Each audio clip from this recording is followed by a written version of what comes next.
A todos y a todas, un placer tenerlos nuevamente. Esta segunda clase abierta presentando nuestro máster en narrativa de viajes.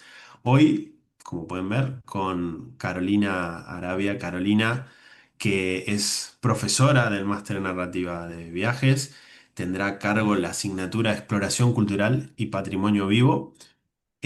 Carolina nos va a aportar, y corrígeme si me equivoco, una mirada sensorial, antropológica, nos va a enriquecer la estética del programa del máster en narrativa de viajes.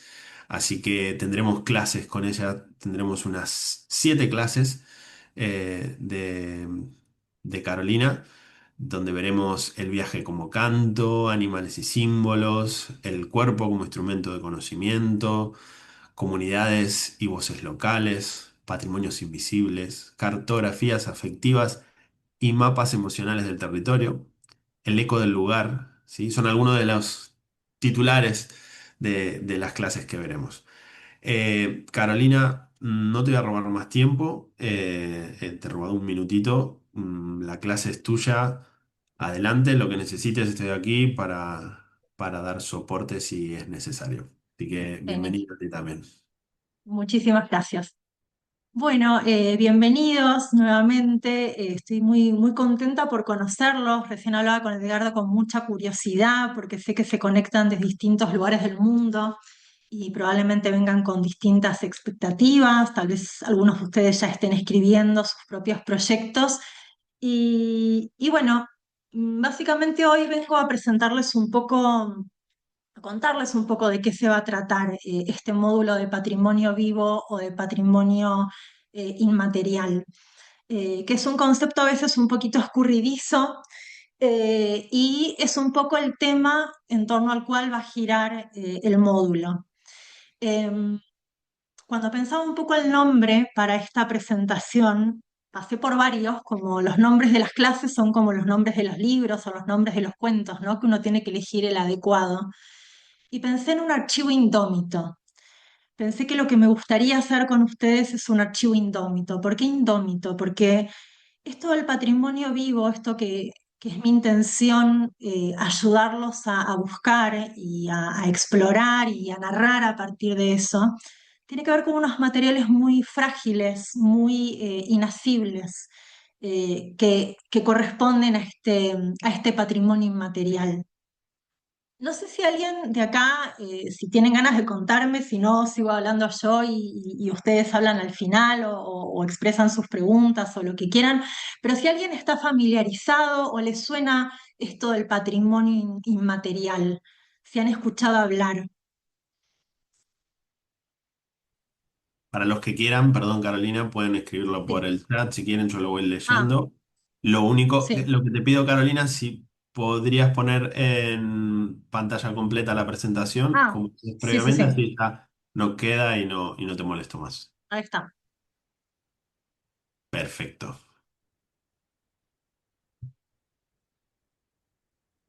A ver si alguien comenta algo por el chat y si no, adelante. A Tal ver vez si... si no, a veces uno sí. al principio está medio No, tímido sí, y... aquí Ana empezó. Mira, Ana dice, Sí. patrimonio inmaterial lo entiendo como la cultura viva. Mm. Sí, tiene que ver con algo vivo y con algo cultural también, ambas cosas. Sí. Muy bien. Bueno, vamos a ir viéndolo entonces. Eh, no sé si alguien quiere decir algo más o Sí, sigo. mira, Bueno, ah, Mario comenta cultura, tradiciones y folclore de un lugar. Y Ana vuelve a comentar las tradiciones. Sergio dice es un tejido vivo. Edith nos ujú. comenta lo que se hace, como la música, danza, comida.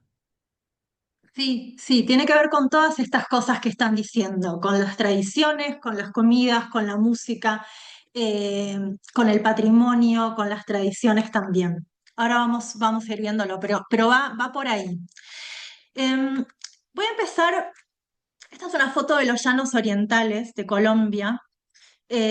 No la saqué yo, esto es un material de archivo, pero voy a empezar mostrándoles un poco cuál fue el inicio de mi búsqueda, de mi descubrimiento de este patrimonio inmaterial en lo personal y lo que me llevó a mí a escribir un libro que fue mi punto de partida y que tiene que ver con esto inasible que estoy queriendo transmitirles. Entonces voy a empezar mm, haciéndoles escuchar un audio. Em, Tal vez alguien haya escuchado algo así o tal vez sea la primera vez.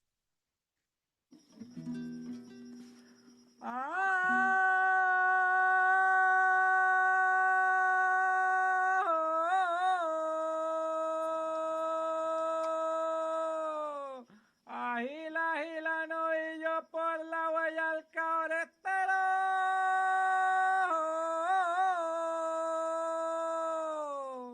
Ponele amor al camino y olvida tu comedero.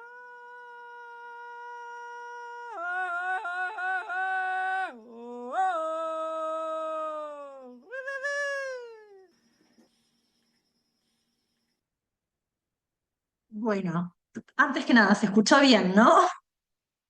Perfecto. Se Se escuchó. escuchó perfecto. Ahí nos piden, Carolina, si podrías volver a poner la pantalla completa solamente y Ah, listo. sí, sí, sí. Gracias. Eh, bueno, eso que acaban de escuchar, para los que no lo conocen, tal vez haya gente que ya los haya escuchado antes, es un canto de trabajo de llano, es un canto de arreo, con el que los vaqueros, aún hoy en Colombia y en Venezuela, arrean el ganado. Es decir, al mover ganado de una zona a otra del país o de una región a otra del país, no solamente se los va conduciendo, sino que al conducirlos se les va cantando. Y este canto, si bien yo lo grabé hace unos 4 o 5 años, esta canción en sí es una copla en octosílabos, tiene, se cree, unos 200 o 300 años, o sea, hace siglos que se le viene cantando al ganado en Colombia. Esta es una muestra de lo que se denomina patrimonio inmaterial. ¿Por qué? Porque es algo que es un canto, es propio de un país, de una región, y de alguna manera es parte de la identidad de ese país. Em, Cuando yo llegué a este canto, yo en realidad en ese momento tenía un proyecto que se llamaba Museo de la Voz. Yo lo que estaba buscando eran distintas manifestaciones culturales que pasaran por lo oral, relatos, recetas de cocina, em, historias de vida. Y me encontré con una chica que me contó esta historia. Me contó que en Colombia, en su casa, se le cantaba el ganado. Yo pensé que era algo puntual, que era algo específico de su casa, pero después me enteré que en realidad tenía que ver con toda una tradición de cientos de años que tenía lugar en Colombia y en Venezuela también, y que, como les decía, es patrimonio inmaterial de la humanidad. Unos años después de eso fue declarado patrimonio inmaterial de la humanidad. Eh, entonces, estos son los materiales con los que vamos a trabajar nosotros. ¿Qué es el patrimonio inmaterial? Esta es una definición de la UNESCO, si bien nosotros nos vamos a expandir también a otras áreas, pero el patrimonio inmaterial es intangible, ¿no? Son manifestaciones que no se pueden tocar, que pueden tener repercusiones, pero que en realidad son intangibles. Es un conocimiento heredado, pero que al mismo tiempo están en constante evolución. Recién decían, es un patrimonio vivo. Es verdad, el patrimonio inmaterial es un patrimonio vivo en el sentido de que muchas veces a lo largo de los siglos va mutando y se va adaptando a distintas condiciones y es así como permanece vivo, ¿no? Como el flamenco, por ejemplo, que va cambiando. Va sumando influencias de distintas partes del mundo y así también sigue vivo, está como en mutación constante. El patrimonio inmaterial también es integrador porque genera cohesión social, genera identidad social y es representativo, o sea, cuando hablamos de patrimonio inmaterial no estamos hablando de manifestaciones puntuales, ¿no? De una persona en particular que canta o que escribe poemas, sino que tienden a ser representaciones con las cuales toda una comunidad se identifica. Eh, Recién alguien había dicho que, a ver, que el patrimonio inmaterial tiene que ver con los cantos. Es verdad, tiene que ver con los cantos, pero además se expande un montón de otras áreas. Ahora vamos a ir viendo ejemplos concretos de a qué nos referimos con patrimonio inmaterial, pero en general, estas son definiciones de la UNESCO, el patrimonio inmaterial se desarrolla o se manifiesta en estas áreas. Puede entonces encontrarse en tradiciones y expresiones orales como cuentos, plegarias, canciones, poemas. artes del espectáculo, teatro, danza, música, todo lo que tiene que ver con los ritos y con las prácticas sociales, como ceremonias o ritos de pasaje, por ejemplo, lo que tiene que ver con los conocimientos relacionados con la naturaleza, es decir, técnicas y saberes vinculadas a la interacción con el cosmos, por ejemplo, cómo determinada cultura lee el cielo, cómo interpretan las constelaciones, el cuidado de determinados árboles, de determinadas plantas, saberes tradicionales vinculados a hierbas o eh, a usos farmacológicos que no tienen que ver con, digamos, con la tradición más, eh, ¿cómo decirlo?, de la medicina tradicional. Y lo que tiene que ver con las técnicas artesanales tradicionales, es decir, cómo, recién alguien hablaba también, ¿no?, de las técnicas tradicionales artesanales. Em, Todas estas son definiciones de la UNESCO, ¿no? La UNESCO, ustedes saben que hay una página interesante que después los invito a que la vean. La UNESCO todos los años declara ciertas manifestaciones culturales como patrimonio inmaterial de la humanidad. Tienen que reunir ciertas características. Nosotros en estas clases o en este ámbito que vamos a generar de intercambio, mi idea es un poco que ustedes puedan ir en búsqueda de estas tradiciones o de estas manifestaciones culturales, pero no necesariamente van a tener que reunir todas estas características. Pero sí empezarnos a adentrar en esta noción de que lo que vamos a buscar son estos, digamos, lugares de conocimiento o lugares de manifestación cultural que están en riesgo de desaparición. Em, y que por lo tanto es importante poder rescatar y poder aprender a narrar. Bueno, hasta acá alguna pregunta. Yo ahora quería ver algunos ejemplos en particular de esto.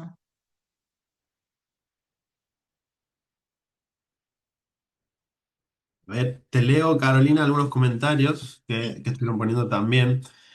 sí, Eh, bueno, algunos que, como Karen, que ya conocía el canto de los llanos. sí, Eh, Regina lo afirma también. Daisy preguntaba el significado, pero bueno, ya lo comentaste. Claudio Lagos, que es de la parte norte de la Patagonia Argentina, la zona de mm, Neuquén. Nos cuenta que en su provincia los veranadores también hacen esto que se llama la transhumancia, ¿no? Los sí, transhumantes, que es algo bastante parecido. Así sí. que nada, esos son algunos de los comentarios que tenían por aquí. Qué lindo, qué interesante todo. Bueno, de cantos de trabajo hay muchas cosas que les puedo decir, pero para no tomar todo el tiempo de hoy en eso, cualquier cosa lo iremos charlando. Pero bueno, básicamente estos son cantos que se utilizan para arrear el ganado. Hay cantos que también antiguamente se utilizaban durante el momento del ordeñe y también antes se velaba el ganado, es decir, por las noches los vaqueros rodeaban el ganado y les iban cantando canciones a las vacas, no para que se durmieran, como mucha gente cree, sino para que estuvieran en un estado de semivigilia, porque las vacas son animales muy asustadizos. Entonces, ellos no querían que se durmieran del todo, para mantenerlas despiertas, porque si una vaca se duerme y se asusta, después genera estampidas. Entonces, por eso les cantaban durante toda la noche. Y lo que es interesante de estos cantos es que es una tradición muy antigua y que lo que tiene la música, ustedes saben, es que la música por donde pasa digamos, arrastrando sedimentos. Entonces tiene influencias desde la música árabe, la música española, la música de los Sicuani en Colombia. Entonces, ¿a qué voy con esto? En esa pequeña copla de 8 sílabas que dura menos de 30 segundos, tenemos toda una historia. Y si uno empieza a investigar, hay una historia detrás de esas coplas, hay una historia detrás de las canciones y detrás de las personas que cantan estas canciones. Me imagino que en la Patagonia, no sé si también se les cantará, eso es algo que yo no llegué a averiguar porque enseguida me vine para este lado del charco y empecé a investigar por acá, pero vale la pena averiguarlo. Por ejemplo, a mí ya me dicen eso y enseguida digo, uy, habría que hablar con los vaqueros de por allá y ver cuáles son las tradiciones asociadas a ese oficio. Muchas veces son tradiciones asociadas a determinados oficios.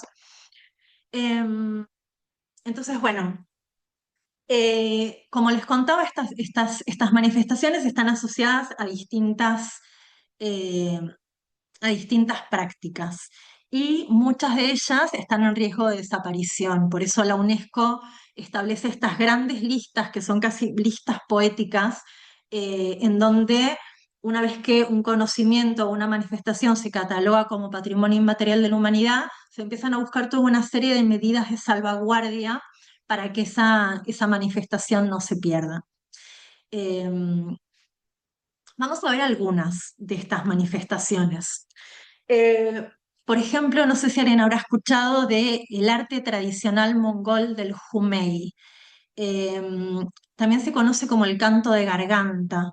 Es un canto que todavía existe, que también está catalogado por la UNESCO en Mongolia, eh, que es un canto en donde la persona logra cantar sonidos graves y agudos al mismo tiempo. Se cantan los sonidos, o sea, las notas y sus armónicos. Es muy interesante, si ustedes después lo buscan y lo escuchan, es un sonido gutural muy misterioso. Eh, y se cree que en un principio este tipo de música surgió como imitación de los sonidos de la naturaleza. Y después tiene distintos usos. Se lo usa, por ejemplo, también para arrear el ganado, se lo usa en festividades importantes para la comunidad, se lo utiliza para arrullar a los bebés. Entonces, esto sería una manifestación de patrimonio inmaterial, intangible nuevamente, pero que además involucra un montón de aspectos de una sociedad.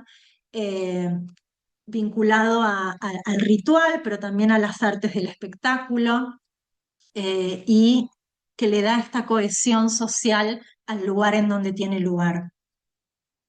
Probablemente también haya un montón de conocimientos asociados a cómo se fabrica el instrumento, eh, bueno, y a otros detalles. Eh, Esta es otra manifestación, por eso les decía, no todo lo que hagamos, nosotros no somos la UNESCO, ni tal vez haya antropólogos entre ustedes o no, no lo sé, pero nuestra intención no es buscar solamente manifestaciones que sean o que puedan ser patrimonio inmaterial de la humanidad. Digamos, no tiene por qué tener esa etiqueta lo que vayamos a buscar, pero sí manifestaciones culturales que tal vez estén desapareciendo, que ustedes crean que son valiosas rescatar. Estas son fotos de una minga en Chiloé, que a mí, yo me acuerdo la primera vez que alguien me mostró que esto existía, no podía creer que fuera real. Ustedes saben que Chiloé está compuesta por distintas islas, entonces allá cuando hay que mudarse, cuando la gente se muda, en vez de mudarse de casa, muda a su casa. Entonces, las casas las transportan por el mar con barcos, les ponen como unas estructuras por debajo de las casas y después, o sea, toda la comunidad colabora en esto y después las transportan mediante bueyes por la tierra hasta el nuevo lugar donde van a depositar la casa. En todo este proceso que ya de por sí para mí es extraordinario. De hecho, no entiendo cómo la UNESCO no lo declaró también Patrimonio de la Humanidad. También involucra no solo a la comunidad que participa de la Minga, sino que hay música vinculada a este momento, hay comidas que se hacen especialmente para ese momento. Y bueno, este podría ser otro ejemplo de patrimonio inmaterial en cuanto a una práctica que tiene determinadas características, eh, que la hacen bastante extraordinaria. Eh, este es otro ejemplo, esto lo saqué directamente de la página del UNESCO. Dentro de las prácticas que salvaguarda la UNESCO están prácticas adivinatorias, prácticas rituales y prácticas adivinatorias. Esta es una práctica que se llama Ngondo o adoración de los oráculos acuáticos. Es una práctica que también involucra varios aspectos, pero que en determinado momento lo que implica es que los jefes espirituales de la comunidad, digamos, lo que logran es lograr que la gente deposite en una cesta los deseos y las quejas que tengan, cada uno escribe en distintos papeles deseos y quejas que hayan tenido a lo largo del año o en ese momento, los depositan en esta especie de cesta de mimbre y como parte de un ritual sumergen esta vasija o esta cesta de mimbre en el río y se cree que los dioses dan una respuesta. O sea, después extraen esa cesta del agua y leen el mensaje que los dioses han enviado a la comunidad. No sé si leen, digamos, si es como una especie de oráculo que hacen leyendo los fragmentos de papeles mojados en el cesto o cómo sucede ese desciframiento, pero bueno, me pareció importante mostrar esta manifestación de patrimonio inmaterial vinculada a un ritual. Eso también es parte de lo que se considera patrimonio inmaterial. No sé si hay alguna duda hasta acá. No, a ver, te leo algunos comentarios, Carolina. Bueno, Claudio nos suma más información respecto a los veranadores, la trashumancia en el norte neuquino. Nos da una Sí. fuente, Cantoras Campesinas del norte neuquino, nos da un link aquí para ampliar. Gracias, Claudio. Angelo comenta, entiendo, respecto a lo que comentabas de Mongolia, canto gutural o de garganta, donde el intérprete produce dos sonidos vocales a la vez.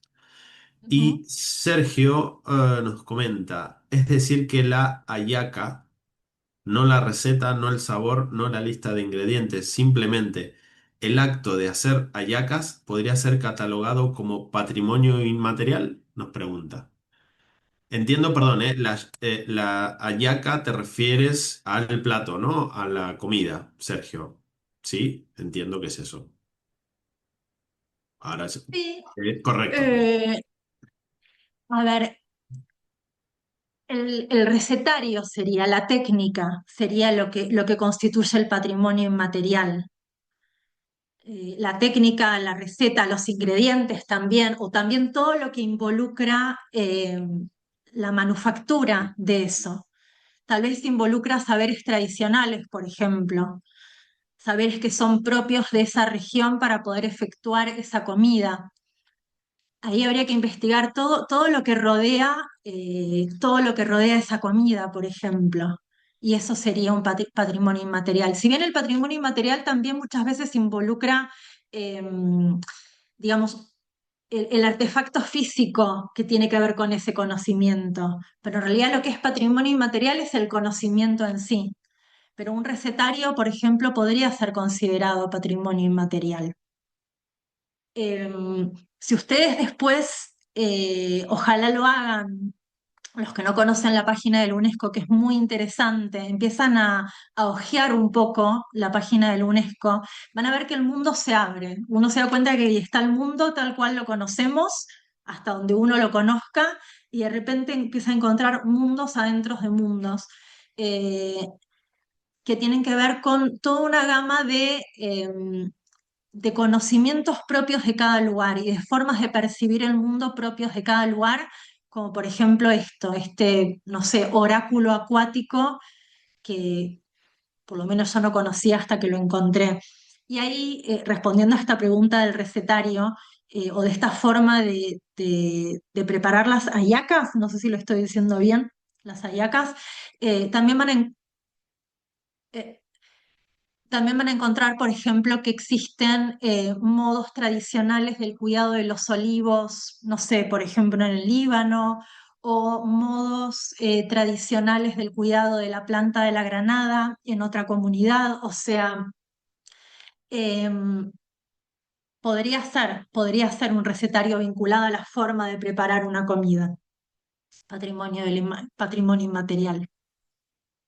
Eh, Por eso también les digo que nosotros estamos viendo un poco las definiciones de la UNESCO para poder posicionarnos, para poder empezar como a abrir el espectro de lo que vamos a buscar, que tiene que ver con este patrimonio inmaterial, intangible, fugaz, pero no todo tiene que ser patrimonio inmaterial de la humanidad, puede ser algo que nos llame la atención, que nos parezca valioso recuperar y eso puede ser una receta de cocina perfectamente. Em, no sé si respondí a tu pregunta o... Sergio, cómo lo ves? A ver, entiendo. Ahí Sergio, no, a ver, nos escribe mientras Sergio se piensa la respuesta. Angelo nos Sí, dice, bueno, ahí Sergio dice, sí, respondiste y me aclaraste. Gracias, Sergio. Angelo dice, un elemento que no es parte del patrimonio inmaterial es cualquier bien tangible o físico que se puede tocar, como monumentos, objetos o edificaciones. Y Daisy nos dice, en referencia a las hallacas, las hallacas son muy parecidas a los tamales de Perú. Sería una receta culinaria. Ella nos da claro, esa pincelada, esa diferencia. excelente. Sí. Sí, claro, un monumento sería patrimonio material, pero dentro del patrimonio inmaterial también se considera todo lo que tiene que ver con técnicas artesanales. Entonces, por ejemplo, si, no sé, en mi pueblo, por ejemplo, yo vivo en Granada y en la zona de la Alpujarra, en la zona de las montañas, hay una forma de hacer cestos que es particular de acá. Por lo general, todos los países y todas las regiones tienen una forma particular de trenzar los juncos para hacer cestos o alfombras o figuras. Entonces, patrimonio inmaterial también sería la forma tal vez de cortar los juncos, el tipo de material que se utiliza, toda la técnica asociada a la manufactura del cesto y después el cesto en sí, digamos, es parte de toda esa manifestación. No sé si se entiende la diferencia. Yo creo que si se va entendiendo, aquí por ejemplo Daisy nos dice, quizás moler los ajíes en Arequipa, la forma particular de hacer los aderezos, porque usaban piedras, por ejemplo, Sí, nos da otro ejemplo. Yo, por mi parte, puedo dar, no sé si un ejemplo, sino una pregunta, quizás. Aquí en sí. Canarias tenemos una isla que es La Gomera, donde existe el silbo gomero. Quizás algunos Claro. lo conozcan, que es un lenguaje silbado único en el mundo y, por ejemplo, es patrimonio inmaterial de la humanidad por la UNESCO también. Mm. Digamos, es una forma de Sí, comunicación que se va transmitiendo de generación en generación y de hecho ha llegado al punto que se estudia en las escuelas esa forma de comunicarse y que surgió a partir, perdón Carolina, que me meta, que sí, surgió a sí, partir de la comunicación necesaria por la geografía de la isla que es bastante difícil, no tiene zonas planas, todo montañosa para comunicarse entre pastores de una montaña a otra, con un silbo muy particular podían comunicarse y tienen sílabas, tienen una forma específica de hablar. La verdad que muy interesante y también ahí tienen otro patrimonio inmaterial. exacto, sí, increíble eso del gomero también, y es un uso social y al mismo tiempo es un uso, es un conocimiento que tiene que ver con el territorio. Acá, por ejemplo, en distintas zonas de España, y yo creo que es algo que debe pasar en muchas partes del mundo, antiguamente los pastores se comunicaban, por ejemplo, en la parte de León o de Extremadura, se comunicaban con un cuerno de cabra y tenían, o de otros animales, y también tenían como toda una especie de lenguaje a partir de esos sonidos que viajaban a través de las montañas, de un lenguaje probablemente mucho más reducido que el silbo gomero, probablemente, digamos, comunicarían pocas cosas con eso, pero para comunicarse en las montañas a partir del sonido del cuerno. Eso también podría ser catalogado o pensado como patrimonio inmaterial. No sé si... Sí, aquí Ah, hay otro comentario, si quieres, antes de seguir, que dice sí. Santi. Nos dice, sé que en Colombia la música en el Pacífico se desarrolló por las comunidades afro también para comunicarse en clave. Y creo que eso pasa en diferentes partes del mundo donde hubo esclavos. Rory nos dice, la tradición de hacer hallacas, muy bien, las hallacas protagonistas hoy, al igual que las arepas, se comparte con Colombia. Además, dependiendo de cada estado y algunas ciudades, cambia los ingredientes y preparación. Exactamente. Santi también en relación a la comunicación en clave de la costa pacífica de Colombia, nos dice, eso podría ser patrimonio inmaterial. Muy, muy Sí, interesante. A mí me gustaría sí, plantear una pregunta, quizás a Carolina, y también un poco relacionado también con tu libro, ¿no? ujú, Que hoy, año enero de 2026, si tuvieras que explicarlo o darnos tu opinión, sobre todo para muchas personas que están interesadas en escribir, en aprender a narrar, a contar historias, ¿no? Como estas que tú nos traes.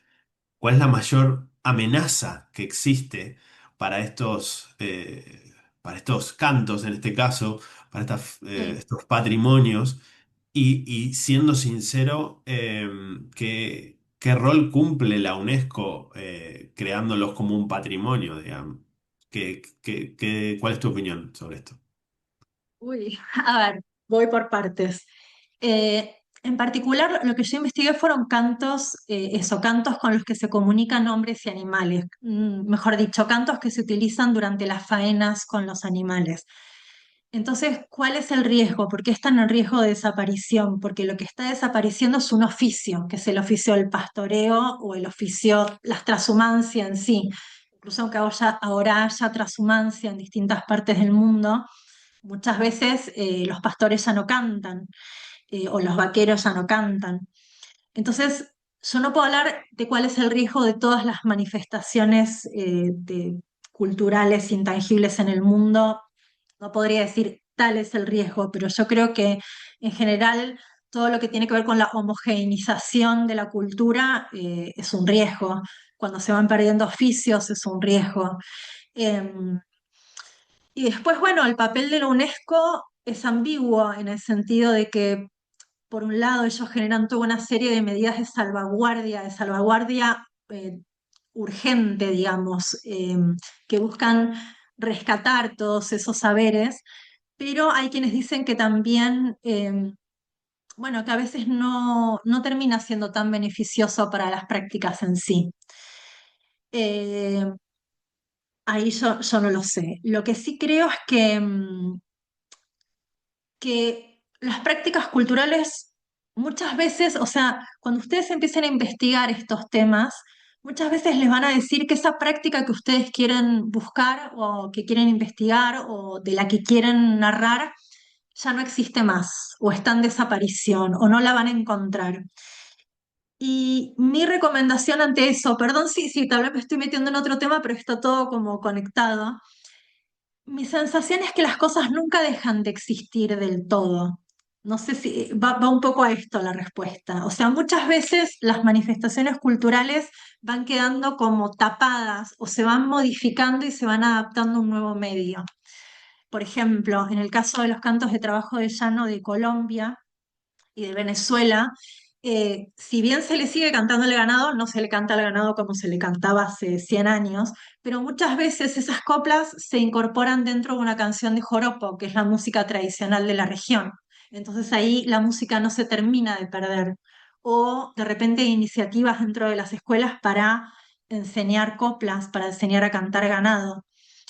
No sé si esto responde la pregunta o ya me fui por muchos lados distintos. Responde y me gusta mucho tu opinión y pido disculpas por meter, pero me parece el tema es tan interesante y estoy viendo los comentarios y lo que van escribiendo los asistentes aquí y me da la posibilidad de poder meter, preguntarte. No sé si Claro. quieres que te siga interrumpiendo porque hay varios No, sí, sí, comentarios, temas sí, sí, interesantes sí, que me gustaría comentar por aquí, porque creo que incluso han surgido algunas preguntas.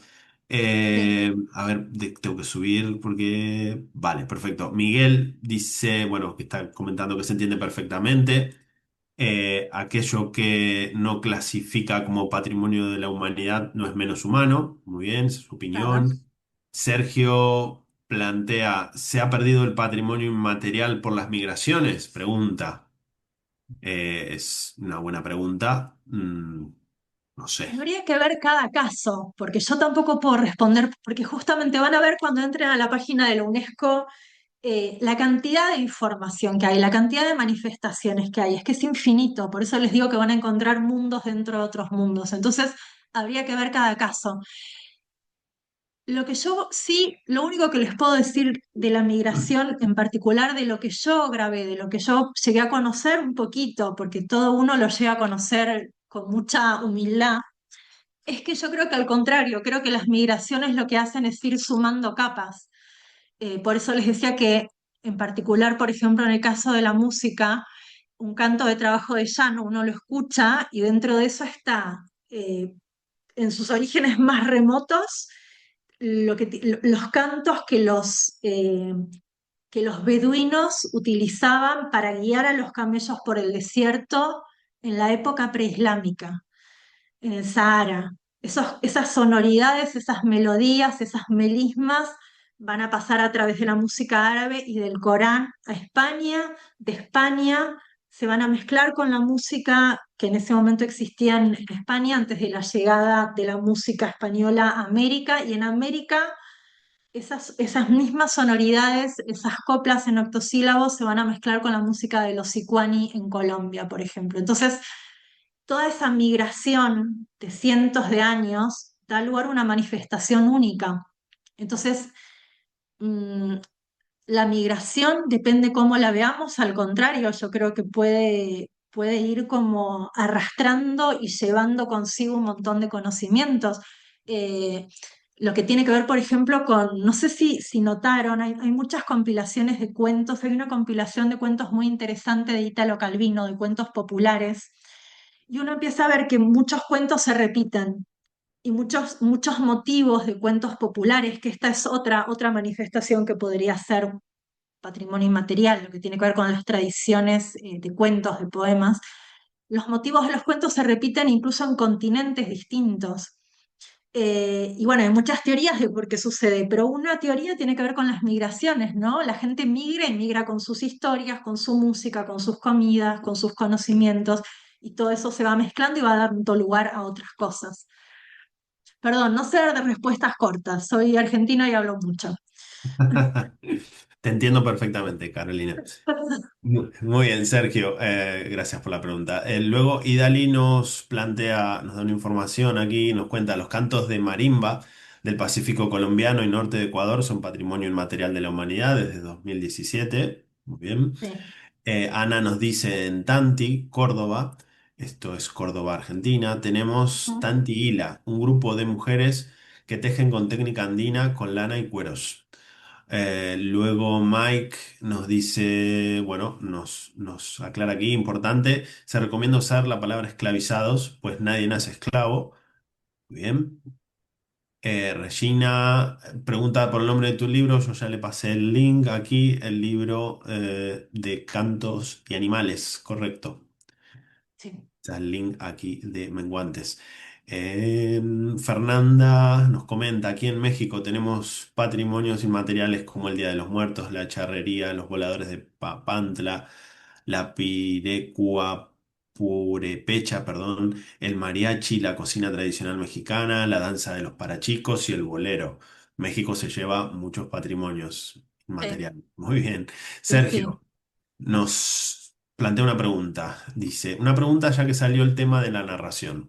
¿Qué tan sí, factible, esta es muy interesante me parece, Carolina, qué tan sí. factible es proponer este tipo de historias a un medio, digamos, tradicional, pone comillas, que suele darle más peso al seguimiento de política?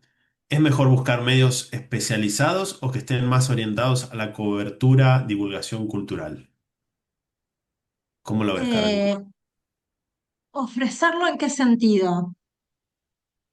Yo me pongo en el lugar de Sergio, voy a responder pensando por él, creo que entiendo la pregunta por dónde va. Por ejemplo, uno hace un viaje, una investigación y tiene un Mm. texto, crea un contenido, un artículo, un artículo interesante y quiere llevarlo a alguna editorial o a algún medio Sí, para que se publique, ¿no? sí. Entonces, él plantea esto, que me hace así con el dedo Sergio que suele dar más peso, digamos, a dónde, qué tipo de historias conviene llevar un medio tradicional, que suele dar más peso al seguimiento de política, o es mejor buscar medios muy especializados que estén orientados a la divulgación cultural, por ejemplo. ¿Cómo podemos, yo Mm, creo que la pregunta, y le sumo yo añado, es cómo sí, podemos llegar a que se publiquen estas historias? sí. que uno llega a hacer. En tu caso, por ejemplo, tú has hecho una investigación, has publicado un libro, y Sí, quizás alguien que empieza o que está trabajando, que tiene estas opciones, quiere publicar algo. Te doy ejemplos. sí. Vuelvo al Silvo Homero, que sé que se ha publicado en National Geographic, por ejemplo, o en Condé Nast Traveler, artículos al Sí. respecto. ¿Cuál es tu opinión, Carolina? Bueno, yo creo que es una vez ya, cuando tengas el libro, cuando tengas el artículo, tal vez estás hablando de algo que ya tenés escrito.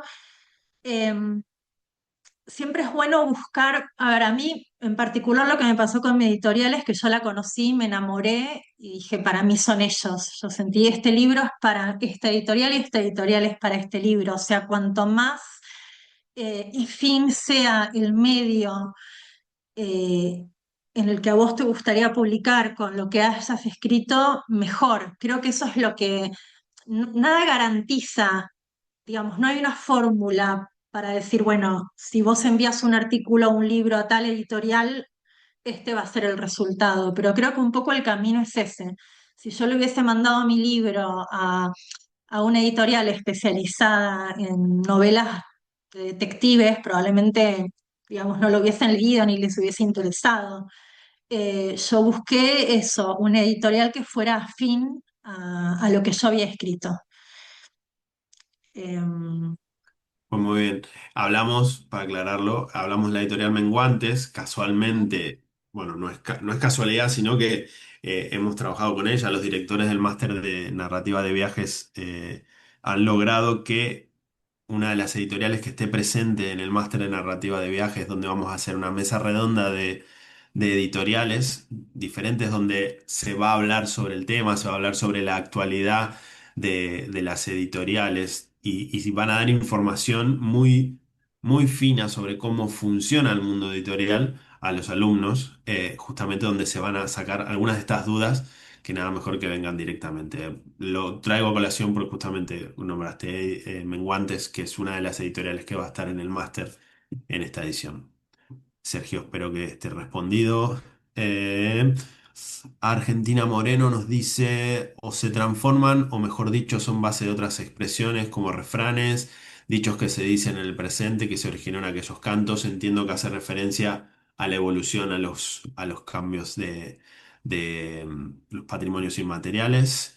Aquí les dejo exacto. también el link al libro que comentaba Carolina de cuentos populares de Italo Calvino, por si a alguno le interesa.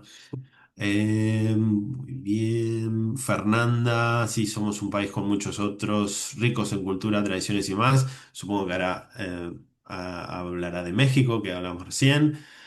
Ángelo, perdón, habla de tu libro, de cantos y animales. Dice un libro interesante que recopila cantos con los que se comunican humanos y animales. Vale, el libro incluye códigos QR que permiten escuchar las grabaciones de campo de los cantos. Muy bien. Sergio agradece la respuesta. Fernanda también, muchas gracias. Adelante, Carolina. A ver, es de interrumpir mucho, pero me parece muy No, rico no, todo lo que se pregunta y lo que se plantea. mucho mejor, mucho mejor. Para mí tienen que ser así las cosas, sí, ir charlando, exacto. Em, ¿Qué más? Bueno, quería llevar a esto ahora, recién, Edgardo, cuando me decías que el profe que dio la charla antes vive en Japón, casi me muero de la emoción porque yo estoy bastante obsesionada con Japón. Y les voy a dejar, les voy a regalar mi última obsesión para el que quiere que la tome y que me gane de mano.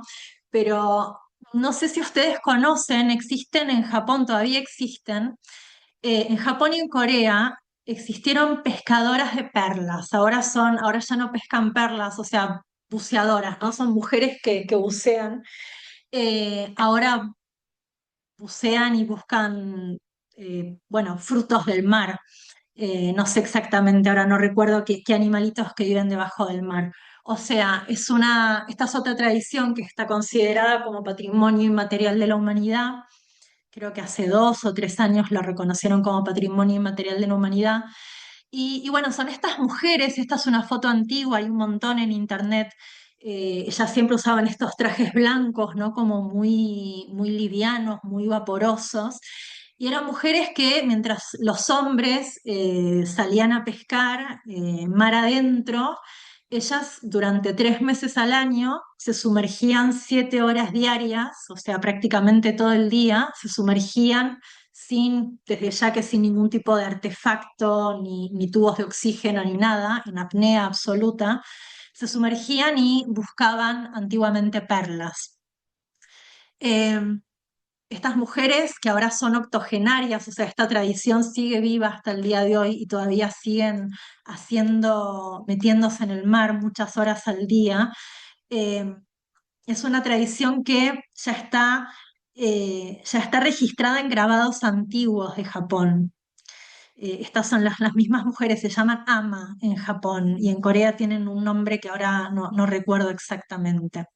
Entonces, esta es una tradición que involucra también muchos aspectos, involucra una forma de entender el mar, involucra un entrenamiento, porque las entrenan ya desde niñas, es como una especie de oficio que se va pasando de generación en generación. El patrimonio inmaterial suele ser un conocimiento que se hereda en el ámbito familiar o en el ámbito de las pequeñas comunidades. Em, y que también involucra incluso aspectos religiosos, porque las mujeres antes de sumergirse en el mar, como obviamente es un trabajo peligroso en donde pueden pasar muchas cosas, también le rezan a los dioses del mar para pedirles una pesca segura.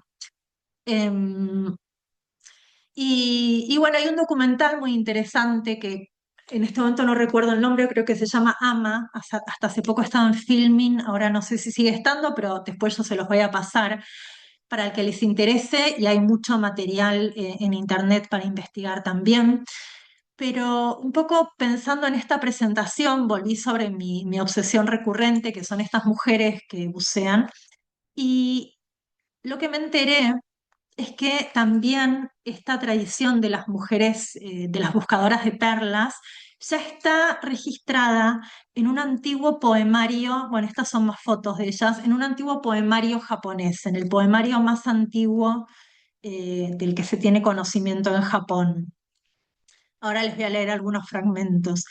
Bueno, las fotos están un poquito borrosas, pero ellas también, después de la jornada laboral, estas son fotos antiguas, pero ahora también lo siguen haciendo, se solían reunir alrededor de una hoguera para calentarse. Imagínense el frío después de haber estado 7 horas casi ininterrumpidas, mar adentro, sumergiéndose. Entonces se reunían junto a una hoguera, se calentaban, comían y era un momento importante para ellas. Eh, ¿Por qué les traje estos poemas? No solo porque son preciosos, son de un libro que se llama Manyoshu, que van a encontrar si lo buscan distintas traducciones, distintas compilaciones. Es un libro de distintos tipos de poemas con distintas métricas de Japón, el más antiguo que se conoce. Y hay toda una parte hay poemas cortesanos, hay poemas con distintas temáticas, y hay toda una parte de poemas que están dedicados a los trabajadores del mar, a los pescadores, a los que recogen ostras, a los que hacen las redes. Y estos son poemas en los que se menciona ya, o sea, poemas muy, muy antiguos en los que se menciona ya a las buscadoras de perlas. Bueno, lo leo en voz alta como curiosidad.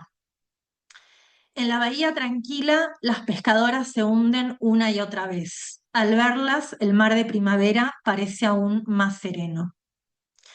El humo de los fuegos de sal de las amas de Shiga, que es como se le llamaba también a las buscadoras de perlas, porque muchas estaban en esa región, no se alza derecho en el aire, sino que el viento lo desvía más allá de las montañas. En el mar de Shima se dice que se sumergen las jóvenes del mar, entre las olas agitadas buscan perlas. Eh, ¿Por qué me interesaba un poco mostrarles que también esta manifestación se encuentra en un poemario? Porque yo creo que cada uno va a encontrar su forma y espero yo poder ayudarlos a encontrar su forma cuando ustedes se decidan por una manifestación que quieran narrar. Eh, a mí me parece muy interesante poder buscar en todas las direcciones, poder buscar si es un patrimonio que está vivo, bueno, quiénes son los que lo llevan a cabo en este momento, poder investigar con la gente que lo conoce y que lo que perpetúa en este momento, pero también poder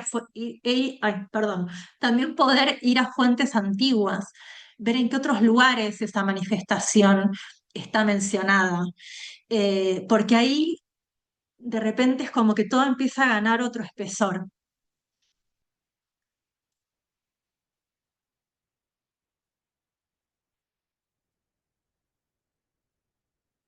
Perdón, me quedé callada porque pensé que había una pregunta, pero no, nadie No. levantó la... Perdón. Sí, sí, sí. Bueno, esto es un poco como el... Voy a dejar de compartir pantalla. Eh, Esto es un poco digamos, la presentación general vinculada al patrimonio inmaterial, como para empezar un poco a adentrarnos en el tema. Como tenemos un ratito, a mí me gustaría proponerles, tenemos un ratito, ¿no? Sí, me Sí. gustaría proponerles un ejercicio. eh, si quieren, yo se los cuento, si necesitan apagar la pantalla o dejarla prendida como quieran, o sea, si lo prefieren escribir, lo escriben y si no, lo hablamos directamente. Eh, pero sí que se tomen un rato para poder pensarlo. Y después nos volvemos a reunir acá en 5 minutos y lo charlamos entre todos. No sé si les parece bien o si quieren, si tienen alguna duda antes de continuar. Te leo, bueno, Sergio nos dice que sí, pero te leo algunos últimos comentarios que había por aquí antes de hacer el ejercicio, que a mí me encanta que hagan ejercicio y de paso se van preparando para lo que va a ser el máster, aquellos que vayan a empezar en febrero, que sepan que hay que hacer ejercicios. Sergio dice, hagamos, muy bien. Aquí nos comenta, bueno.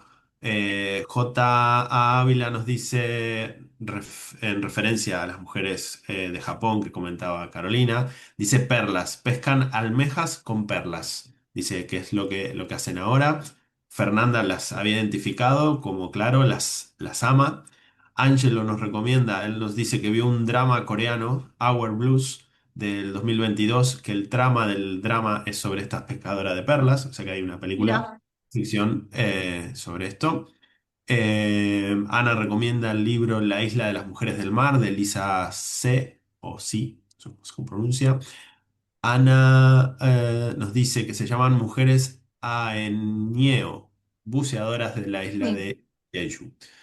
Y Daisy nos dice, o nos dice no, te dice a ti, Carolina, te cuento que en mi caso soy peruana y en Perú hay mucho por contar. De acuerdo a lo que nos enseñas, tengo en la cabeza varias cosas por contar de mi país, pero bueno, vivo en Lisboa. La verdad no he encontrado muchas cosas, sino más bien es un cúmulo de cruces de tradiciones de migrantes de Angola, Cabo Verde y de Mozambique.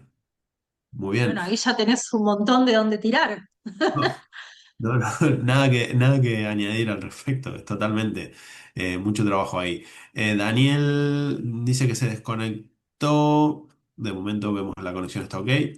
Fernanda también quiere hacer el ejercicio, Daniel quiere hacer el ejercicio. Claudia nos plantea aquí, ¿qué le surgen dudas? Vamos a ver si podemos resolver las dudas Sí, de Claudia antes de hacer el ejercicio. Nos sí, dice... Hemos dicho que hay tradiciones en riesgo de desaparición y es importante rescatarlos. Sin embargo, hay ciertas manifestaciones que podrían considerarse patrimonio inmaterial que a día de hoy, gracias a los avances políticos y científicos, entran en conflicto con la ética.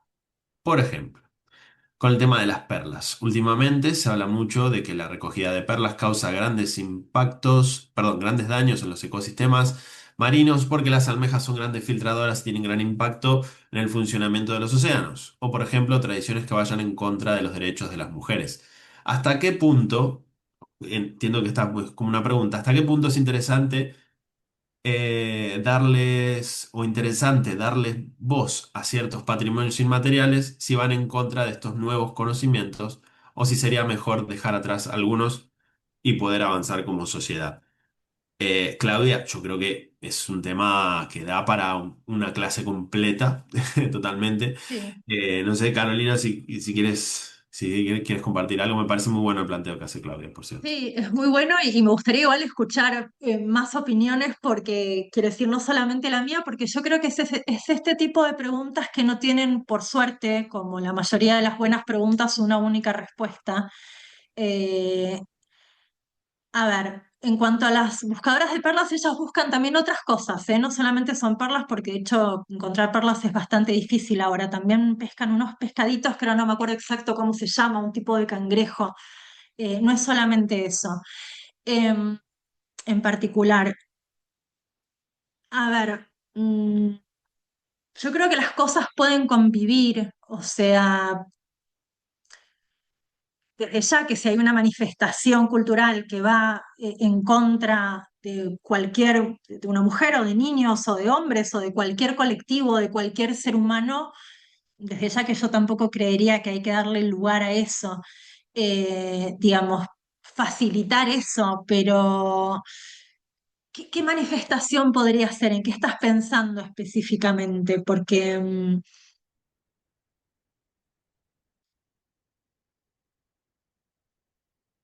A ver, es como digo, da para mucho el tema. sí, Es muy interesante. Eh, sí, ¿Te parece, por un tema de sí, tiempo, y creo sí, que luego sí. que queda un espacio, seguimos con las preguntas, que de hecho Regina nos dice que ya tiene un ejemplo. Ujú. Si podemos hacer el ejercicio, ¿sí? Como Sí, lo quieras plantear, antes de que se tengan que retirar algunos. genial. Bueno, el ejercicio es muy simple.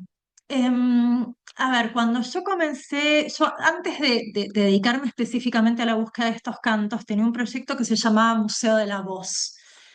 Era en Buenos Aires, donde también hay como comunidades de muchos países y muchas generaciones de distintos migrantes de distintos lugares. Lo que yo les preguntaba, para empezar como a generar como un catálogo de historias, que es lo primero que yo quería hacer y que fue como mi primer material de archivo, y yo después de eso fui como focalizándome específicamente en los cantos, yo les preguntaba qué saber te gustaría rescatar del olvido, algo que no esté escrito en ninguna parte, porque acá estamos hablando de saberes o de tradiciones o de recuerdos o de manifestaciones que justamente están en riesgo de desaparecer porque están en el aire, ¿no? Ya sea que sean poemas o pueden ser manifestaciones teatrales, pero digamos, algo que está en lo oral, que está como en este mundo de lo intangible. Entonces, ¿qué te gustaría rescatar del olvido para un futuro? Por eso el proyecto en un principio se llamaba Museo de la Voz, porque teníamos como una especie de enciclopedia de conocimientos rescatados de distintos ámbitos. Para dar ejemplos concretos, porque tal vez esto suena muy abstracto, hay gente que contaba recetas familiares. Me acuerdo que hace mucho entrevisté a una chica que era descendiente de armenios en Argentina, que hay muchos descendientes de armenios, y ella contó cómo llegó su familia a la Argentina. Ella contaba que su bisabuela, creo, había visto en una borra de café, los armenios leen la borra del café, había visto un barco y que eso les había dado a ellos la pauta de que tenían que escaparse de Armenia.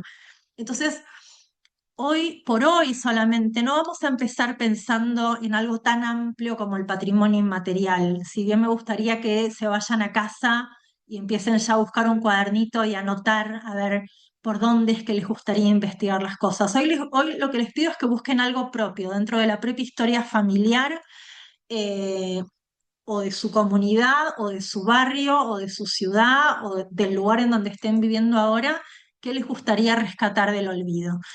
Eh, Pensando eso, que eso quede registrado para la posteridad. Puede ser un poema, puede ser una canción, puede ser una costumbre. Por ejemplo, mi abuela, que venía del campo, ella, antes de las tormentas, cuando no quería que lloviera, para cortar las tormentas clavaba tenedores en la tierra.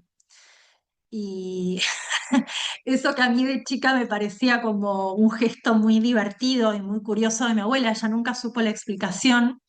Con los años me enteré que ese acto de cortar la tierra eh, aparece en distintos tipos de plegarias, en distintos tipos de gestos propiciatorios para cortar tormentas. Entonces, algo que ella ni siquiera sabía de dónde venía, tiene un sentido mucho más arcaico del que ella conocía. Por eso les digo que por hoy vayan a lo pequeño, a lo cercano. cortaba otro más con cuchillo, mira. Se ve que era costumbre ver, no era tan localidad. Después no me acuerdo si funcionaba, pero bueno, en mi recuerdo vamos a poner que sí. Ana. Y bueno, Ana nos comenta que funcionaba. No estaban locas las abuelas, parece. Ángel nos comenta que en Venezuela se colocaban cuchillos cruzados. Entiendo que será más o menos lo mismo. Sergio también plantea un vaso con agua volteado. Wow, eso habría que verlo. Que siga la magia, dice Ana. M. Wadak nos dice, funciona posta, pero a mí me dijeron que hay que hacer una cruz de sal primero. Bien, se aprende mucho en estas clases, ¿eh? Angelo nos comenta, yo quiero escribir libros con relatos que escuchaba de personas ancianas cuando era joven. Antes había mucha imaginación, ahora con el internet ya no hay tantos relatos. ¿Y qué pasa cuando hablemos de inteligencia artificial, Angelo? ¿Qué diremos al respecto?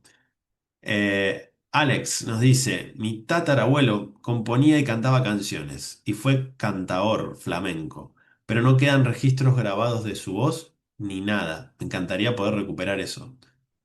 Pues no lo sé cómo podría ser eso, Alex. Me parece una linda historia. Se me ocurre, voy aportando lo que a mí, lo que yo pienso. Me encantaría leer esa historia o que nos puedas contar esa historia y sería muy bueno poder contar la historia de tu tatarabuelo sin tener registros grabados. Sería todo un desafío, me parece algo muy interesante, tanto para la investigación genealógica e histórica como para poder verlo luego volcado en un escrito. Fernanda nos dice, hablando en particular de México, lo que siento que se ha perdido es el gusto por la música tipo el bolero. Que aunque es patrimonio, se ha perdido el gusto con las modas de ahora. Muchas lenguas indígenas también se han perdido y algo muy importante es la tradición de saludar al vecino, por ejemplo, saludar en general. No sé si sea correcta mi respuesta. Lo dijo Carolina, aquí no hay respuestas correctas, incorrectas. Susana, yo quiero preservar la tradición de los Reyes Magos con mis hijos. Vivo en Francia y aquí no lo hacen. Cuando puedo, voy a la cabalgata, los regalos y el roscón no faltan. Bien.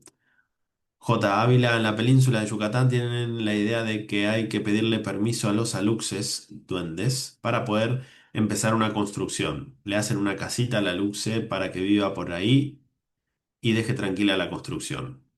Inclusive saliendo del aeropuerto de Cancún, hay casitas para que todo marche sobre ruedas. Que los guardianes de la selva den su aval. Qué Qué interesante. lindo. Sí. En época de Navidad, dice Fernanda, se han perdido las posadas tradicionales. Ángelo, mi abuela curaba el susto en un plato. Echaba agua, aceite y sal. En Perú te curan con un animal llamado cuy. El cuy, para los que no lo saben, es un pequeño roedor pequeñito que suele comer hierbas y cereales. Claudio, mi abuela y mi padre me contaban que mi abuelo era ganadero, pero esa tradición no se transmitió en mi familia. Bien, profesiones, ¿no? Sergio, la migración afectó a mi familia de ambos lados, paterna, materna. Y las cocinas de fiesta eran un sistema donde la familia se organizaba alrededor de producir comida para celebrar algo. Es verdad, se resulta familiar. Comparto contigo, Sergio. ¿Qué te parece, Carolina? ¿Cómo lo ves? Qué interesante todo. Genial, me parece bárbaro. Eh, Nada, me parece que es como que es eso, el mundo se empieza a abrir un poquito más cuando uno empieza a ver estas tradiciones. Y lo importante de cara más adelante a,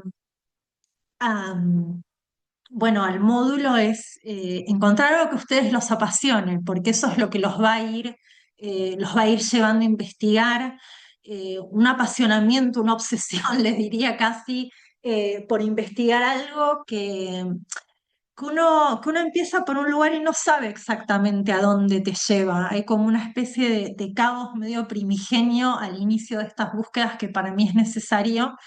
No importa si no saben exacto por dónde empezar o a dónde los va a conducir. Lo importante es tener como esa llamarada original que los vaya como guiando en eso. Angelo, Pregunta, ¿se puede considerar una tradición social la Ouija o Ouija? Eh, Esto es un tablero en el abecedario, números y palabras, sino hola, adiós, que se usa para supuestamente comunicarse con espíritus mediante un puntero móvil llamado planchette, moviéndose por movimientos musculares inconscientes. Digamos, ¿qué catalogación tiene? No lo sé, pero es digamos, la UNESCO, por ejemplo, dentro de todo el patrimonio que salvaguarda, hay toda una parte dedicada a, a toda esa comunicación con lo invisible, ¿no? Las plegarias, los rituales, las ceremonias, los métodos de adivinación. La Ouija en particular, no sé si, digamos, que si entraría o no dentro de esta catalogación. Eh, lo importante es que sea algo que a ustedes les parezca valioso recuperar o rescatar. Tengan en cuenta esto, miren, hoy la tenemos a Carolina, la tuvimos unos 70, 75 minutos más o menos, nos ha hecho pensar muchísimo, los ha hecho trabajar muchísimo y gracias por todos los comentarios y cómo realmente Sí. participan en las clases. Piensen que Carolina va a estar dando clases y lo va a hacer en muchas más sesiones en total, entonces... Imagínense todo lo que podemos sacar de estas clases durante el máster. Eh, Aprovecharla y aprender muchísimo, así como el resto de profesores. Por mi parte, Carolina, agradecerte todo este tiempo, agradecerte todo lo que nos has planteado. Creo que hemos aprendido todos muchísimo, hemos rescatado información, contenido, experiencias. Todos están agradeciendo aquí. Marcela nos agradece, Carlos, muchísimas gracias, Sergio también, Sofía, Regina, bueno, todos de diferentes puntos que nos van agradeciendo. Gracias, Carolina. Nos vemos Muchas gracias pronto. a ustedes. Nos Sí. vemos pronto, nos vamos a ver mucho más seguido.